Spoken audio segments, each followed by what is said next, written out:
Hello everyone, I welcome you all in today's lecture. Today we are going to study the nave equipments from the chapter distillation. In last lecture we have studied the simple arrangement of the distillation assembly, and today we are going to study or start with the flash distillation. Okay, so while studying the flash distillation you will come in contact with the term that is the flashing or the flash vaporization. Okay, so what the word actually means, that is during this distillation process there is a sudden vaporization occurs. Okay, means there is the formation of vapors, so this process is referred as the flashing. Means what, here the pressure zones are maintained or there is a variation in pressure zone. Okay, means first of all the feed material is introduced into the heating chamber with the help of the pump in the high pressure zone. Okay, then suddenly that high pressure zone is converted into the low pressure zone in which the pressure drops or the pressure is reduced. So this will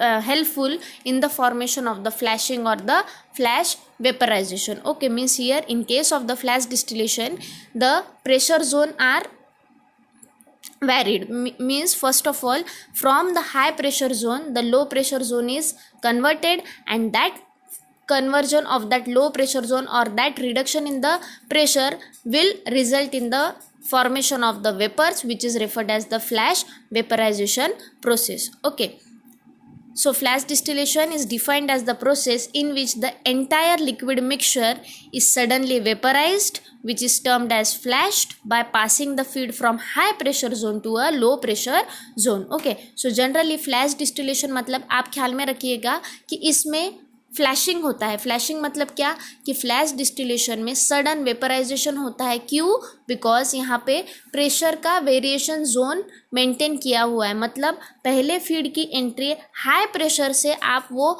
heating chamber में करोगे और उस high pressure का sudden conversion आप किस में करोगे? Low pressure zone में करोगे. ठीक है, मतलब प्रेशर का ड्रॉपिंग होगा यहाँ पे. So this will lead into the formation of vapours which is termed as the flash vaporisation. Okay, मतलब यहाँ पे हाई प्रेशर जोन से सीधा लो प्रेशर जोन में जा रहे हो और आपका सडन वेपराइजेशन हो रहा है. So this is referred as the flash vaporization. Okay, so flash distillation is also known as the equilibrium distillation. ठीक है, flash distillation का दूसरा नाम क्या है?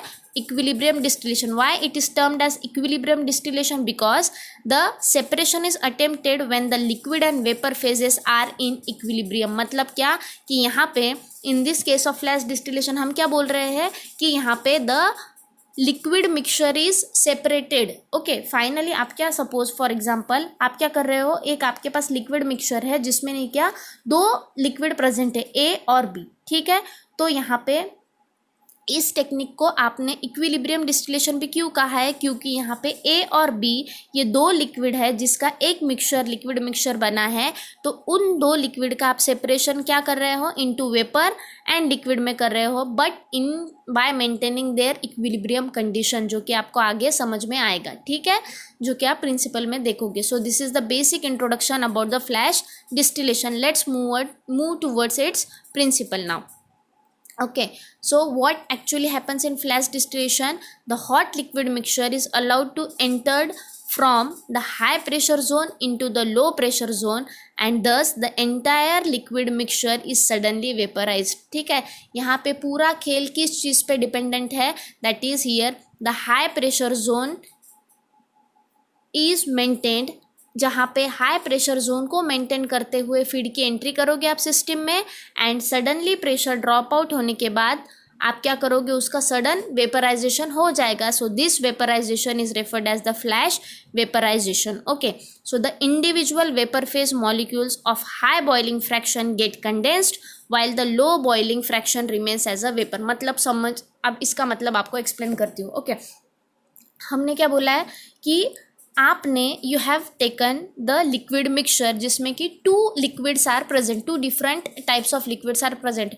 One is termed as A suppose and another is termed as B. ठीक है, so these liquids are different in nature. ठीक है, जिसका मिक्सचर बना है, so obviously they will have the different boiling point. ठीक है, मतलब ए का बॉइलिंग पॉइंट समझो बी से ज़्यादा है और वाइस वर्सा, बी का बॉइलिंग पॉइंट ए से कम है, ठीक है। मतलब अब क्या कर रहे हो आप, इसकी एंट्री तो एक साथ ही होगी सिस्टम में, मतलब ए और बी एज अ मिक्सचर एक साथ हाई प्रेशर जोन में आपकी सिस्टम में उसकी एंट्री होगी, ठीक है। उसके बाद सिस्टम में एंट्री होने के बाद वहाँ पे क्या रहेगा, हीट सोर्स रहेगा, स्टीम रहेगा बोलो या हीटर्स प्रेजेंट रहेंगे, जिससे वो हीट होगा और सडन क्या होगा, उसका प्रेशर ड्रॉप होगा, ठीक है। So this decrement in the pressure zone or this low pressure zone will lead in the vaporization of that particular liquid, ठीक है। वेपराइजेशन हो गए, वेपराइजेशन मतलब क्या, ए के वेपर्स अलग से तैयार हो गए, बी के वेपर्स अलग से तैयार हो गए, ठीक है। अब ए और बी के आपके पास वेपर्स आ गए, ठीक है, लेकिन आप गैस फॉर्म में, वेपर्स फॉर्म में तो कलेक्ट नहीं करोगे ना, कलेक्ट कौन से फॉर्म में करोगे आप, लिक्विड फॉर्म में, ठीक है। तो this reduction in the pressure will lead in the decrement of temperature, temperature भी आपका क्या हो जाएगा, रिड्यूस, टेम्परेचर रिड्यूस मतलब कौन सा इफेक्ट मिल रहा है उसको, कूलिंग इफेक्ट, मतलब क्या हो रहा है वहाँ पे कंडेंसेशन हो रहा है, ठीक है। मतलब अब यहाँ पे ए और बी के कंपैरिजन में आपका फास्टर कंडेंसेशन किसका होगा, जिसका बॉइलिंग पॉइंट ज़्यादा है, ठीक है। मतलब आपका ए का बॉइलिंग पॉइंट ज़्यादा बताया मैंने बी से, मतलब यहाँ पे क्या होगा, आपका ए हाई बॉइलिंग फ्रैक्शन है तो ए आपका फास्ट कंडेंस्ड होगा, मतलब ए का कन्वर्जन कंडेंस्ड होने के बाद, मतलब ए के वेपर्स को आप कूलिंग कर रहे हो, यहाँ पे उसका प्रेशर रिड्यूस कर रहे हो, मतलब क्या होगा, it will that vapours of A will get converted into the liquid droplets, मतलब पहले जो लिक्विड ड्रॉपलेट्स बनेंगे वो ए के होंगे, ठीक है। मतलब आप क्या करोगे, लिक्विड कलेक्ट कर लोगे, पहले वो ए के हो गए और बाद में जो वेपर्स बचेगा, जो जिसका लो बॉइलिंग पॉइंट है वो वेपर फॉर्म में ही प्रेजेंट रहेगा, तो वो रहेंगे बी के, ठीक है। तो कंस्ट्रक्शन में आप देखोगे एक सेपरेशन यूनिट है जहाँ से आप वेपर लिक्विड को सेपरेट कर सकते हो, टॉप से आप वेपर को सेपरेट कर सकते हो, बॉटम से आप लिक्विड को सेपरेट कर सकते हो, ठीक है।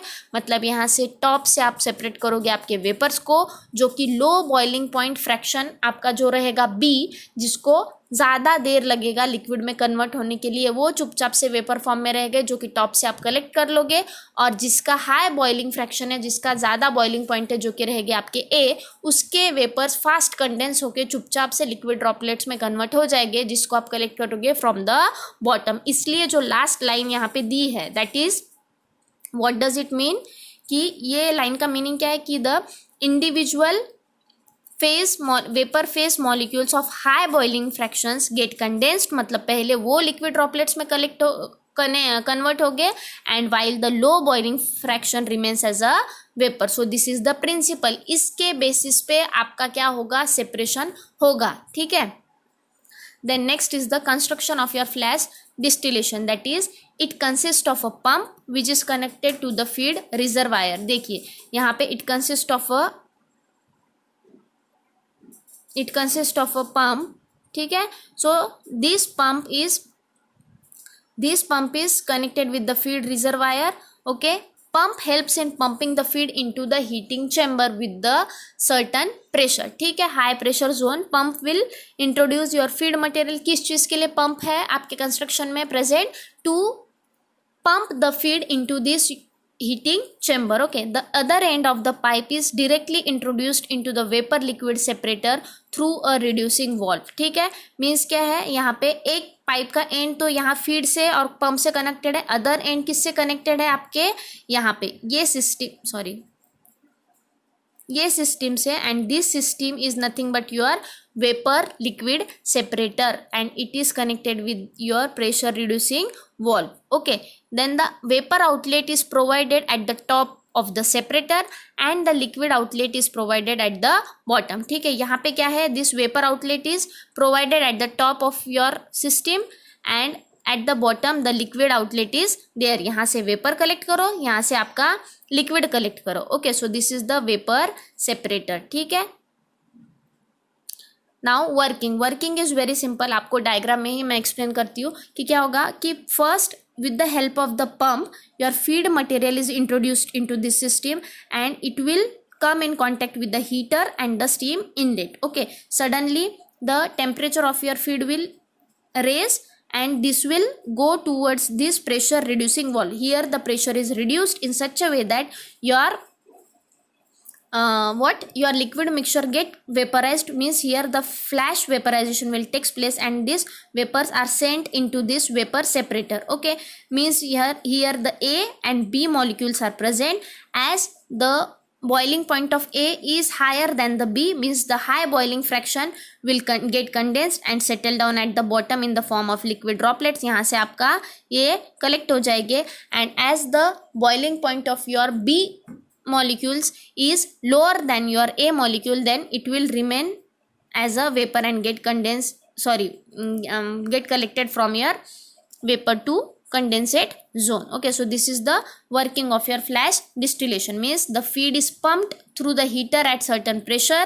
After that what will happen, the liquid get heated and enter into the vapor liquid separator by the pressure reducing valve. जिसका काम है pressure reducing valve का क्या काम है, to reduce the pressure from high pressure zone to the low pressure zone. Okay, so due to the drop in the pressure, what will happen, the hot liquid flashes, which further enhances the vaporization process. Now what is happening here, as the pressure is dropped here, the hot liquid will flash out and the vaporization process will enhance. Okay, the individual vapor phase molecules of high boiling fraction get condensed. What will happen now, here the high boiling fraction will get condensed and the low boiling fractions will remain as the vapor, means the low boiling fraction, that is B, will be collected from the top of the vapor separator, and the high boiling fraction, that is A, which will get condensed faster, will get collected from the bottom of your vapor liquid separator. So this is the working. Okay, the vapor is separated through a pipe above and the liquid collected from the bottom of the separator, जो कि आपका vapour liquid separator में top से होगा vapour collect, ठीक है, bottom से होगा आपका liquid. By continuously feeding into the steel, it is possible to obtain the continuous flash distillation, and the flash distillation is continuous process because यहाँ पे क्या होगा, continuous entry and exit of the feed can be maintained. Okay, the operating conditions can be adjusted in such a way that the amount of feed exactly equals to the amount of material removed. ठीक है, कि ये क्या होगा, equilibrium achieve करना है आपको. ठीक है, तो आपको क्या करना पड़ेगा, आपका entry of material and exit of your liquid droplets will be maintained. Okay, so therefore the vapor and liquid concentrations at any point remain constant in the unit. अगर MCQ में आपको क्वेश्चन पूछा कि यहाँ पे क्या होगा, vapour liquid concentrations in case of flash distillation कैसा होता है, it will be constant. Okay, at any point. Then uses of your flash distillation, that is, it is used for separating the components which boil at wildly different temperature. दो different temperature पे जो आपके liquid boil होते हैं, they can be separated easily from the flash distillation, क्योंकि एक जिसका high boiling point है चुपचाप से लिक्विड में कंडेंस होके लिक्विड में कन्वर्ट हो जाएगा, और जिसका लो बॉइलिंग फ्रैक्शन है वो क्या करेगा, वेपर्स के फॉर्म में प्रेजेंट रहेगा. वेपर्स टॉप से सेपरेट कर सकते हो आप और लिक्विड बॉटम से. Okay, so it is widely used in petroleum industry for refining the crude oil. Again उसका दूसरा यूज क्या है कि in refining of the crude oil it is used in case of the petroleum industries. Okay, then advantages, it is continuous process. जैसे कि बताया कि material की एंट्री, आपके फीड की एंट्री और फीड का एग्जिट कंटिन्यूसली आप मेंटेन कर सकते हो. That's why the flash distillation is nothing but the continuous process. Okay, disadvantages, it is not effective in separating the components of comparable volatility. जिसका volatility या boiling point आस पास है, बहुत कम है, उसको आप सेपरेट नहीं कर सकते हो. सो it is not effective in separate such compound जिसकी वोलेटिलिटी बॉइलिंग पॉइंट आस पास हो, कंपेरेबल हो. ओके, जिसका वेरिएशंस हो बॉइलिंग पॉइंट में, वोलेटिलिटी में, आप उसको इजीली सेपरेट कर सकते हो by using this flash distillation. Okay, now what is flash distillation? Flash distillation is the process in which there is a occurrence of your flash vaporization, because here the pressure zones from high to low pressure is maintained, due to which there is a formation of vapors, and after reducing the pressure that vapors get condensed and liquid droplets are formed. So these vapors and liquid droplets are separated on the basis of their volatility, means their boiling point. So the high boiling fraction will get condensed soon and collected from the bottom from the vapor separator, and the molecules with the low boiling fraction will remain in its vapor form and get collected from the top of the vapor liquid separator. Okay, so this is nothing but your flash distillation. Let's move towards the next equipment, that is steam distillation. Okay, it is again very simple one, because here the steam is introduced and that steam is responsible for your distillation. Okay, means it is used to separate first high boiling substances from the non volatile impurities. Okay, so this is the use of your steam distillation, that is here in this case the high boiling substance can be separated from the non volatile impurities. Okay, and it is used to separate the immiscible liquids which are not miscible with each other. Okay, now the principle of your steam distillation, that is a mixture of immiscible liquids begins to boil when the sum of their vapor pressure is equal to the atmospheric pressure. So everybody is well known about this factor, that is the particular liquid will begin to boil. कब वो boil करता है कोई भी liquid? when its vapor pressure is equal to the atmospheric pressure. but यहाँ पे क्या है कि individual liquid नहीं है आपका, ठीक है, क्या है यहाँ पे the mixture of immiscible liquid, ऐसे दो liquid जो आपस में miscible नहीं है, mix up नहीं होते हैं, so that liquid will begin to boil. कब? when their sum of, उन दोनों का एडिशन करोगे आप, so वो एडिशन का सम क्या होना चाहिए? ऐसा सम आना चाहिए कि जिसका vapour pressure is equal to the atmospheric pressure. We will see it through an example. Okay, so in case of the water and turpentine, हमने एक दो इमिसिबल लिक्विड लिए, वाटर और टर्पेंटाइन, जो कि आपस में मिसिबल नहीं है. Okay, so mixture boils below the boiling point of pure water, क्योंकि वाटर का बॉइलिंग पॉइंट कितना है? 100 degree Celsius. Though the turpentine boils eight much higher temperature than that of water. ठीक है, मतलब क्या कि आपका टर्पेंटाइन का बॉइलिंग पॉइंट वाटर के बॉइलिंग पॉइंट से भी ज़्यादा है, बट आप क्या करते हो? थ्रू द स्टीम डिस्टिलेशन उनका एनर्जी उतना वेस्ट ना करते हुए उनको आप उनके पर्टिकुलर बॉइलिंग पॉइंट से बहुत लोअर टेम्परेचर पे उनका बॉइलिंग अचीव कर सकते हो. This is the basic principle of your steam distillation. Okay, now let's see the example. Okay, so first of all the boiling point of turpentine is 160 degree Celsius. Everybody is well known about the boiling point of water, that is 100 degree Celsius. Okay, now हमने क्या पढ़ा था principal में कि the sum of the two immiscible liquid should be what? their sum should be equal to their vapor pressure and the atmospheric pressure. Okay, कि यहाँ पे क्या पढ़ा था हमने कि the mixture of immiscible liquids begins to boil, तभी वो बॉयल होगा. कब? when the sum of their vapor pressure is equals to the atmospheric pressure. ठीक है, मतलब अब क्या करोगे आप? Boiling point of turpentine 160 degree Celsius, boiling point of water कितना है? 100 plus turpentine mixture that is 95.6 degree Celsius. Okay, so at this temperature, ये टेम्परेचर पे क्या होगा कि water pressure, vapour pressure of the water is equals to 86.245 kilo pascal, और turpentine का क्या है? 15.6 किलो पास्कल. ओके, मीन्स क्या होगा यहाँ पे? The sum of vapour pressure is 101.31 kilo pascal, which is equal to the atmospheric vapour pressure. ठीक है, मीन्स व्हाट? यहाँ पे कंक्लूजन क्या कर सकते हो आप? 101 वेपर प्रेशर ही आया है उसका, जहाँ तक उसका क्या बॉइलिंग पॉइंट था? 1, क्या होगा? उसका एडिशन 160 तक जा रहा था. ठीक है, मतलब क्या होगा यहाँ पे? Thus high boiling liquid may be distilled with water at a temperature much below its boiling point. ठीक है, मतलब उसका बॉइलिंग पॉइंट कहीं तो 160 पे है, लेकिन वाटर में उसको एक सिस्टम में प्रेजेंट वाटर के साथ किया तो उसका बॉइलिंग पॉइंट से बहुत कम टेम्परेचर पे आप क्या कर सकते हो? उसको you are forcing it to get boiled. Okay, so this is the principle which is followed by the steam distillation. Okay, here the construction, यहाँ पे स्मॉल स्केल असेंबली है उसका construction. Okay, so here the metallic steam can fitted with a cork having the 2 holes. Simple आपको बताती हूँ. यहाँ पे क्या है आपका? This is the steam can, जहाँ से आपने बॉटम में बर्नर लगाया है एक, और यहाँ से आप क्या करोगे? This is the safety tube, this is the bend tube. क्यों? यहाँ से स्टीम जाएगा आपका ये सिस्टम में. ओके, सो यहाँ पे आपका ये सिस्टम में बेंड ट्यूब जाने के बाद यहाँ पे ये राउंड बॉटम फ्लास्क पे क्या हो रहा है? यहाँ पे आपका एंट्री हो रहा है स्टीम का, ठीक है। यहाँ पे आपका राउंड बॉटम फ्लास्क में कौन प्रेजेंट है, दो लिक्विड जैसे कि वाटर एंड टर्पेंटाइन प्रेजेंट है यहाँ पे, ठीक है, water and turpentine is present. तो यहाँ पे आप हीट देने के बाद यहाँ पे क्या होगा,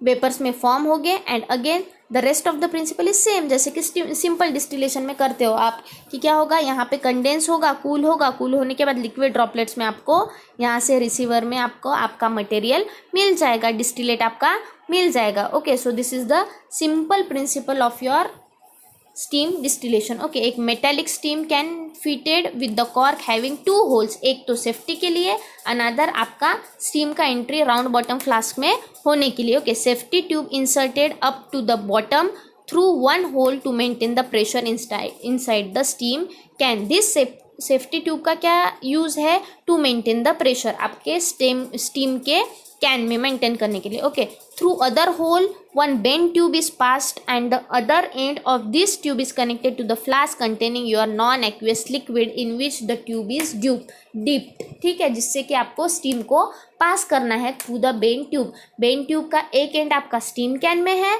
और उसका दूसरा एंड आपका राउंड बॉटम फ्लास्क में है, एस वो राउंड बॉटम फ्लास्क जिसमें कि आपका लिक्विड जिसको आपको डिस्टिल करना है, लिक्विड मिक्सचर वो प्रेजेंट है, ठीक है, समझो वाटर और टर्पेंटाइन प्रेजेंट है। Flask and condenser is connected with the delivery tube. Okay, then the flask and the condenser is connected with the delivery tube and that condenser is connected to the receiver with the help of adapter to collect your sample. Okay, this is the diagram of your steam distillation assembly. Then working is again very simple. The non-aqueous liquid is placed in the flask. Okay, a small quantity of water is added to it. Steam can is filled with the water. यहाँ पे steam can आप किससे कर रहे हो, filled is filled with the water. Okay, the steam generator and the flask are heated by introducing the burner चला के आप उसको heat कर रहे हो so that the uniform flow of steam is pass in the boiling mixture, ठीक है, boiling mixture, और वहाँ पे आपको यूनिफॉर्म स्टीम आपको देना है, क्यू to form the vapours. Okay, then after supply of the heat, after insertion of the steam, continuous insertion of the steam, the mixture will get heated and the steam carries the volatile oil and passes into the condenser, ठीक है। अब steam में कौन रहेगा present, that volatile oil is present, okay, which is cooled by the cold water। अब condenser में क्या रहेगा, एक outlet होता है, एक inlet होता है जो कि cold water को run करता है, ठीक है। so it will carry towards the condenser,